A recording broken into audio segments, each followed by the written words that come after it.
चंद्राय राधिके तदालये कृष्णाय कृष्ण भक्ता तद्भक्ताय नमो नमः। नमो विष्णुपादाय कृष्णप्रेष्ठाय भूतले श्रीमते भक्ति वैभव पुरी गोस्वामिना गौरवाणी प्रचाराय दृढ़ संकल्प मुहूर्ते कृष्ण शक्ति स्वरूपाय श्री भक्ति प्रदायिने नमः। हे कृष्ण करुणा सिंधु दीनबंधु जगत्पते गोपीशे गोपिका कांत राधा कांत नमस्तुते। तप्त कांचन गौरांगे राधे वृंदावनेश्वरी वृषभानुसुता देवी प्रणमामि हरिप्रिये। वाञ्छाकल्पतरुभ्यश्च च कृपा सिन्धुभ्येव च पतितानां पावनेभ्यो वैष्णवेभ्यो नमो नमः। श्रीकृष्ण चैतन्य प्रभु नित्यानंद श्री अद्वैत गदाधर श्रीवासादि गौरभक्तवृंद। हरे कृष्णा कृष्ण कृष्णा हरे हरे हरे राम राम राम हरे हरे। सर्वादो प्रातः स्मरणीय मदीय भगवत संबंधदाता पाश्चात्य जगतर गौरवाणी प्रचारक प्रवर श्रीकृष्ण चैतन्य मिशनर प्रतिष्ठाता आचार्य प्रवर नित्यनीला पविष्टो ओम विष्णुपाद परमहंस परिव्रजक आचार्य प्रवर अष्टोत्र सतश्री पूज्य गुरुदेव श्रील भक्ति वैभव पुरी गोस्वाई महाराज पाद पद्मे ए दासाधमर अनंत कोटि दंडवत पूर्वक ताहांक कृपा भिक्षा प्रार्थना करुछि। तदनंतर मो शिक्षा गुरु पाद पद्म जहांक कृपार अधम को किछि भगवत सेवा करने सौभाग्य लाभ मिली जे कि वर्तमान श्रीकृष्ण चैतन्य मिशन आचार्य जय विष्णुपाद परमहंस परिव्रजक आचार्य प्रवर त्रिदंडी स्वामी भक्ति विचार विष्णु गोस्वाई महाराज तांक पाद पद्म मध्य अधमर अनंत कोटि दंडवत पूर्वक तांक कृपा भिक्षा प्रार्थना करुछि। तदनंतर मंचासीन आमर भंजनगर निकटस्थ कोलाड़ मठर वर्तमान मठरक्षक जे भागवत वक्ता जे सारा ओडिशा रे भागवत कथा प्रचार करछन्ति कृपा करी एठक आम मानक आछन्ति श्रीपाद भक्ति शरण परमार्थी महाराज तांक पाद पद्म मध्य अधमर अनंत कोटि दंडवत पूर्वक तांक कृपा भिक्षा प्रार्थना करुछि। तदनंतर आमर दिगपंडी स्थित राधा विनय बिहारी मठर मठरक्षक मंचासीन श्रीपाद भक्ति साधक महाजगी महाराज समस्त ब्रह्मचारी वृंद समस्त भगवत पिपासु भक्त वृंद समस्त भगवत पिपासु भक्तिमती मातृवृंद समस्त पाद पद्मे अधमर अनंत कोटि दंडवत पूर्वक समस्त कृपा भिक्षा प्रार्थना करुछि। अधमर से प्रिय योग्यता नहीं तथापि गुरु वैष्णव मान आदेश पालन करी किछि भगवत कथा कीर्तन करने प्रयास करी मोर निश्चय भूल हम आपण मैंने समस्ते निज निज वैष्णवचित गुण द्वारा ये अधम को क्षमा करिए बोली मोर अनुरोध। गुरु वैष्णव मान महती कृपारु भगवान महती कृपारु आम माने यही मलाभंजा ग्राम रे आमर भुवनी प्रभुंकर पिता मातांकर प्रथम वार्षिक विरह उत्सव को केंद्र करी भगवत प्राप्तिर श्रेष्ठ साधन जे सत्संग जहाँ जगत अत्यंत दुर्लभ अटे आम मान को सुलभ होइछि।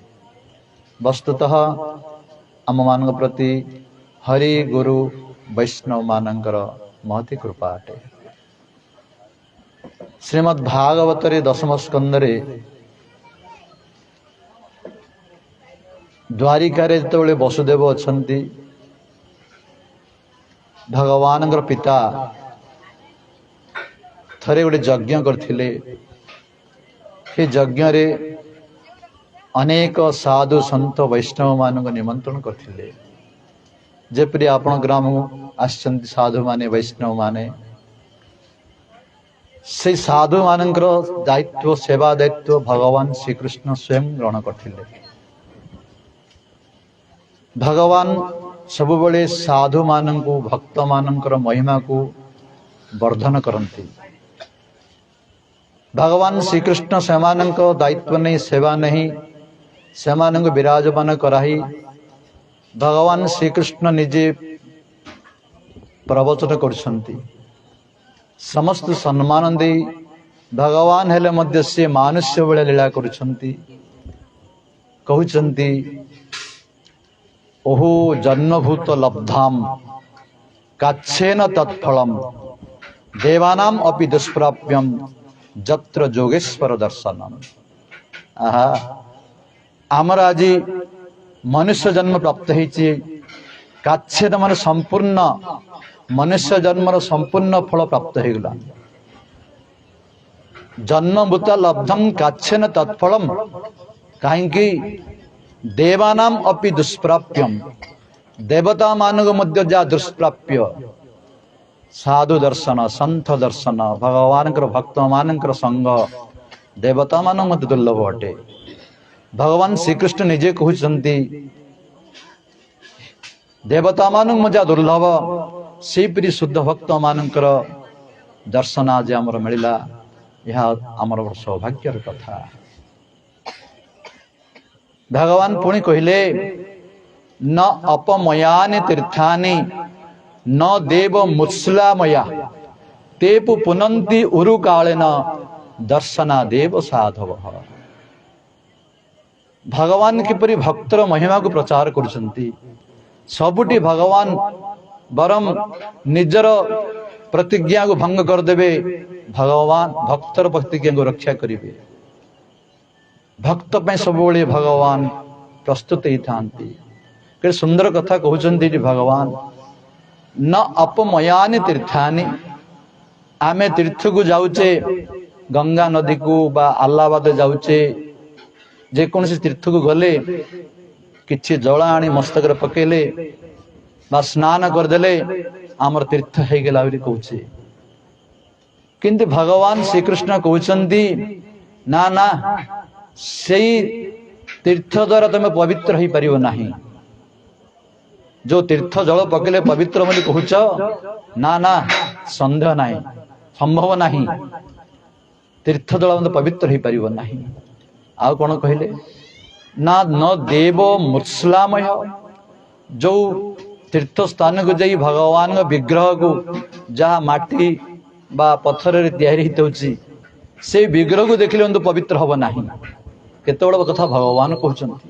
ଆରେ ଯୋଉ ବିଗ୍ରହ କି ସାକ୍ଷାତ ସ୍ୱରୂପ, ନାମ ବିଗ୍ରହ ସ୍ୱରୂପ, ତିନି ଏକ ରୂପ, ତିନି ଭେଦ ନାହିଁ, ତିନି ଚିଦାନନ୍ଦ ରୂପ। ଭଗବାନଙ୍କର ନାମ, ଭଗବାନଙ୍କ ବିଗ୍ରହ, ଭଗବାନଙ୍କ ସ୍ୱରୂପ ଏକ ଅଟେ, କିଛି ଭିନ୍ନ ନାହିଁ। ସାକ୍ଷାତ ଭଗବାନ ବିଗ୍ରହ ରୂପରେ ଅଛନ୍ତି। କିନ୍ତୁ ଆଜି ସ୍ୱୟଂ ଭଗବାନ କହୁଛନ୍ତି ବିଗ୍ରହକୁ ଦେଖିଲେ ମଧ୍ୟ ତୁମେ ପବିତ୍ର ହେଇପାରିବ ନାହିଁ। ଜଳ ତୀର୍ଥକୁ ଯାଇ ସ୍ନାନ କଲେ ମଧ୍ୟ ପବିତ୍ର ହେଇପାରିବ ନାହିଁ। ତାହେଲେ ପ୍ରଶ୍ନ ପଚାରେ, ତାହେଲେ ଏଥିରେ ମୂଲ୍ୟ କିଛି ନାହିଁ? ଶାସ୍ତ୍ରରେ ଆପଣ ବର୍ଣ୍ଣନା କରିଛନ୍ତି ନା ନା ଅଛି। ତେ ପୁନନ୍ତି ଉରୁ କାଳେନ, ଅନେକ କାଳ ପର୍ଯ୍ୟନ୍ତ ଯଦି ତମେ ବିଗ୍ରହ ଦର୍ଶନ କରିବ, ତୀର୍ଥ ସ୍ନାନ କରିବ, ତାହେଲେ ପବିତ୍ର ହେଇପାର। କିନ୍ତୁ ଦର୍ଶନା ଦେବ ସାଧବ, ସନ୍ଥ ମାନଙ୍କୁ ସାଧୁ ମାନଙ୍କୁ ଭକ୍ତ ମାନଙ୍କୁ ଦର୍ଶନ କଲା ମାତ୍ରେ ପବିତ୍ର ହେଇଯିବ। ଏ ହେଉଛି ସାଧୁର ଗୁଣ, ସାଧୁର ମହତ୍ଵ ଭଗବାନ ନିଜେ କହୁଛନ୍ତି। ତେଣୁ ଆମର ବୈଷ୍ଣବ ମନ୍ଦନରେ ଗାଉଛନ୍ତି ଗଙ୍ଗାର ପର ସହିଲେ ପଶ୍ଚାତେ ପାବନ, ଦର୍ଶନେ ପବିତ୍ର କର ଏଇ ତୁମାର ଗୁଣ। ଗଙ୍ଗା ନଦୀରେ ସ୍ନାନ ହେଲେ ପଛେ ତୁମେ ପବିତ୍ର ହେଇପାର ନ ହେଇପାର, କିନ୍ତୁ ସାଧୁ ସନ୍ଥ ବୈଷ୍ଣବ ମାନଙ୍କୁ ଭଗବାନଙ୍କର ପ୍ରାଣ ପ୍ରିୟ ଶୁଦ୍ଧ ଭକ୍ତ ମାନଙ୍କୁ ଦର୍ଶନ କଲା ମାତ୍ରେ ପବିତ୍ର ହେଇଯିବ। ଆରେ ଜଗତରେ ସବୁ କିଛି ଦୁର୍ଲଭ ସୁଲଭ ଅଟେ, କିନ୍ତୁ ସାଧୁ ସନ୍ଥ ସଂଘ भक्त मान संग अत्यंत दुर्लभ अटे। आमर शिक्षा गुरु पाद पद्म त्रिदंडी स्वामी भक्ति विचार विष्णु गोस्वामी महाराज कहते जे भगवान सुलभ हो पारे कहीं प्रत्येक ग्राम से विग्रह रूप अच्छी किंतु जन शुद्ध भक्त भगवान शुद्ध भक्त अत्यंत दुर्लभ अटे। अत्यंत अत्यंत दुर्लभ अटे। भक्त एवं शुद्ध भक्त भितर कौन पार्थक्य अच्छे? जेपरी भल घी दियो कहवा भल पानी भल घी माने खराब घी मध्य अच्छी भल पानी माने खराब पानी मध्य अच्छी जो को मिलामशा घी से खराब घी गाईर घी को शुद्ध घी कह जाए से भक्त शुद्ध भक्त भितर एपरी पार्थक्य अच्छी जे शुद्ध भक्त हृदय किसी कामना न थाए निष्काम भक्त जार हृदय केवल भगवान सेवा छड़ा आ किसी कामना न थाए से शुद्ध भक्त कह जाए। से संसार वस्तु कण मुक्ति देले ग्रहण करती ना। कपिल भगवान तृतीय स्कंदे कहते सालोक्यम सामीप्यम षष्ठी सारूप्यम एकत्वम उच्यते दीयमानं न गृह्णन्ति मत्सेवा बिना जना। देले से ग्रहण करती ना केवल मोर सेवा ही चाहती। यहीपरि शुद्ध भक्त मानकर संग अत्यंत दुर्लभ अटे। जदि आमर किछि कल्याण अच्छी जदि किछि आमर मंगल अच्छी शुद्ध भक्त मान संग द्वारा ही था। शुद्ध भक्त चरण रेणु भजन अनुकूल आमर सचिदानंद श्री भक्ति विनोद ठाकुर कहते जदि भजनर अनुकूल वातावरण सृष्टि हम शुद्ध भक्त मान संग द्वारा तांकर कृपा द्वारा तांकर धूली अभिषिक्त हवा द्वारा जहाँ कि आमर भरत महाराज कहते प्रहलाद महाराज कहते समय तो खूब कम समय पाखे वर्तमान। हाँ जेपरी प्रहलाद महाराज कहले नैसंग मतिस्तावत उरुक्रम अंग्रिंग स्वर्शत अनर्थ अपगम जदर्थ मयि संग पाद रोजोभिषेकम निष्किंचन न वृणितिरा जावत। जेतबेले पर्यंत महत्पुरुष मानकर पाद धूली अभिषिक्त ही ना आमे माने भगवान पाद पद्मे आमर मन लगे ना आमर आत्यंतिक मंगल हम ना। तेणु आमर बड़ सौभाग्यर विषय महाराज कृपा कर अनेक स्थान से भागवत कर अनेक मान लोक मान भक्त कर आमे माने खूब कम समय अच्छी मो समय नेबी ना आमर आहरी अच्छा मार दिगपण्डी महाराज तापर महाराज पाखु आप श्रवण करेंगे निज जीवन को धन्य करंतु। वांछा कल्पतरु।